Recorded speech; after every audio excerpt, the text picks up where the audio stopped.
Good morning, students. I hope you all are doing well. In this video, we are going to start a next chapter, that is nutrition in animals and humans. In our previous video, we discussed about types of nutrition. The first type is autotrophic nutrition and the another one is heterotrophic nutrition. Autotrophic nutrition वो होते हैं जिनमें organisms जो होता है अपना food खुद prepare करता है. फॉर एग्जाम्पल प्लांट्स क्या करते हैं, वो अपना जो फूड है, अपना खाना जो होता है खुद प्रिपेयर करते हैं by the process of photosynthesis की हेल्प से प्लांट्स जो होते हैं अपना खाना खुद प्रिपेयर करते हैं. ऑटोट्रॉफ्स हमने पिछले चैप्टर में डिटेल में पढ़ा था. नाउ अब हम इस चैप्टर में पढ़ेंगे हेटरोट्रॉफिक न्यूट्रिशन में वो ऑर्गेनिजम्स आते हैं जो अपने फूड के लिए दूसरे लिविंग ऑर्गेनिजम्स पे डिपेंड होते हैं. For example animals and humans. Animals और ह्यूमंस क्या करते हैं, अपने खाने के लिए, अपने फूड के लिए दूसरे ऑर्गेनिजम्स पे डिपेंडेंट होते हैं. राइट. सो इस चैप्टर में हम यही पढ़ेंगे कि एनिमल्स और ह्यूमंस किस तरीके से फूड को ऑब्टेन करते हैं, उसको डाइजेस्ट करते हैं और एनर्जी में कन्वर्ट करके उसको यूटिलाइज करते हैं. राइट. नाउ अब यहाँ पे देखिए, एनिमल्स जो होते हैं अपने फूड के लिए डिपेंडेंट होते हैं प्लांट्स पर और दूसरे एनिमल्स पर. राइट. हम ये बोल सकते हैं कि जो एनिमल्स होते हैं वो डायरेक्टली और इनडायरेक्टली डिपेंडेंट होते हैं प्लांट्स पर. राइट. नाउ अब सोचने वाली बात ये है कि ये एनिमल्स जो होते हैं वो डायरेक्टली इनडायरेक्टली किस तरीके से डिपेंड होते हैं प्लांट्स पर. तो देखो, कुछ एनिमल्स ऐसे होते हैं जो खाते हैं प्लांट्स को. ठीक है, तो वो डायरेक्टली तो डिपेंडेंट हुए प्लांट्स पे क्योंकि वो खा रहे हैं क्या, प्लांट्स. ठीक है. कुछ एनिमल्स ऐसे होते हैं जो दूसरे एनिमल्स को खाते हैं. ठीक है. अब वो दूसरे एनिमल्स, सपोज फॉर एग्जांपल आप ले लो लायन. ठीक है.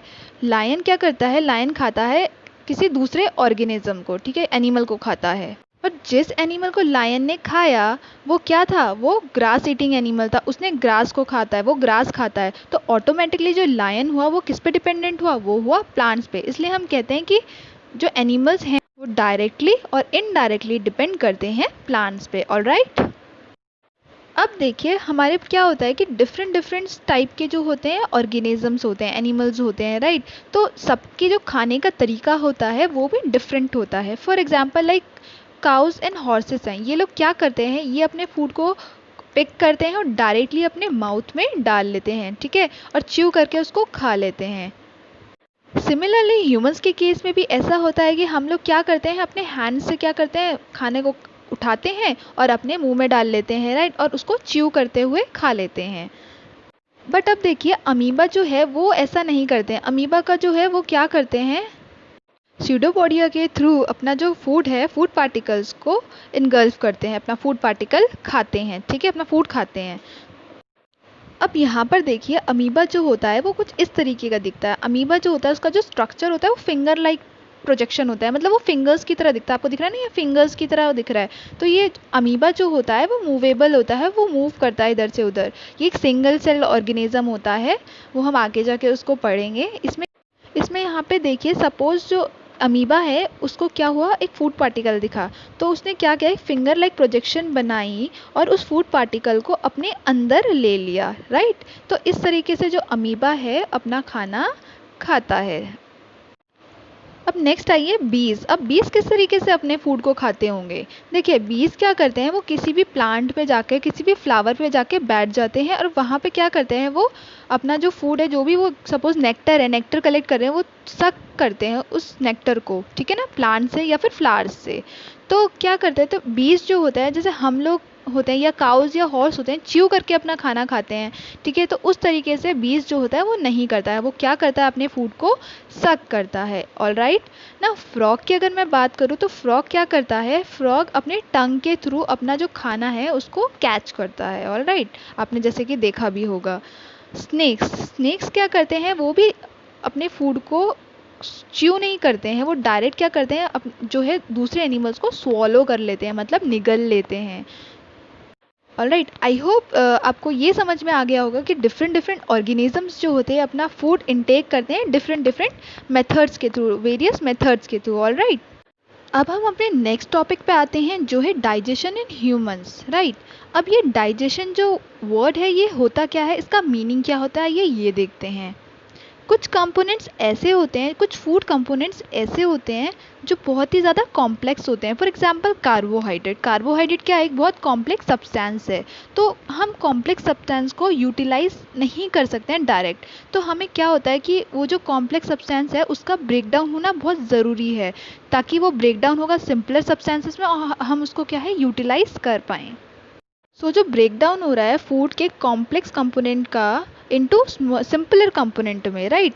तो उस प्रोसेस को हम क्या बोलते हैं, उस प्रोसेस को हम बोलते हैं डाइजेशन, जिसमें जो कॉम्प्लेक्स सब्सटेंस है वो कन्वर्ट हो रहा है सिंपलर सब्सटेंस में। कैसे कन्वर्ट हो रहा है, उसका ब्रेक डाउन हो रहा है। हमारे पास जो कॉम्प्लेक्स कंपोनेंट था उसका क्या हो रहा है, ब्रेक डाउन हो रहा है, वो सिंपलर में कन्वर्ट हो रहा है। उसी को हम बोलते हैं डाइजेशन। ऑल राइट, ये तो हमने देख लिया है कि फूड का डाइजेशन होना क्यों ज़रूरी है, राइट।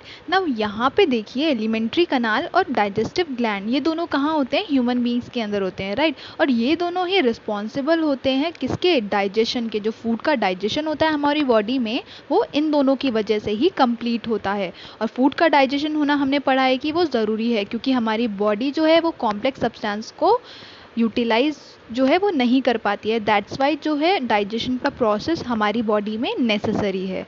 तो अब देखिए यहाँ पर एलिमेंट्री कनाल के अंदर आते हैं आपका पहला बकल कैविटी, फूड पाइप जिसको हम इसोफेगस भी बोलते हैं, stomach, small intestine, large intestine, rectum and anus, ठीक है।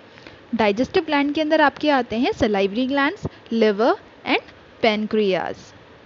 हमारी बॉडी में जो डाइजेशन का प्रोसेस होता है वो स्टार्ट होता है हमारी बकल कैविटी से, मींस कि माउथ से, राइट।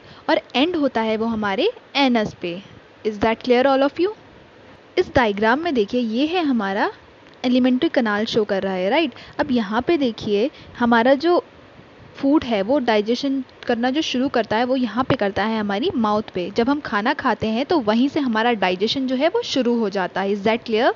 जैसे ही हमने फूड को अपने माउथ के थ्रू ऑब्टेन किया, ऑब्टेन करने के बाद वो जाता है फूड पाइप में इस तरीके से, यहाँ पे, जिसको हम ईसोफेगस भी बोलते हैं, राइट। फिर ईसोफेगस से होते हुए वो जाता है हमारी स्टमक में, large intestine, small intestine with then large intestine, rectum, then anus से होते हुए वो डाइजेशन जो होता है हमारा कंप्लीट हो जाता है। इन्हीं को हम एक एक करके एलिमेंट्री कनाल और डाइजेस्टिव ग्लैंड्स को वन बाय वन हम डिटेल में पढ़ेंगे अपने नेक्स्ट वीडियोज़ में। Till then take care, stay home, stay safe and thank you.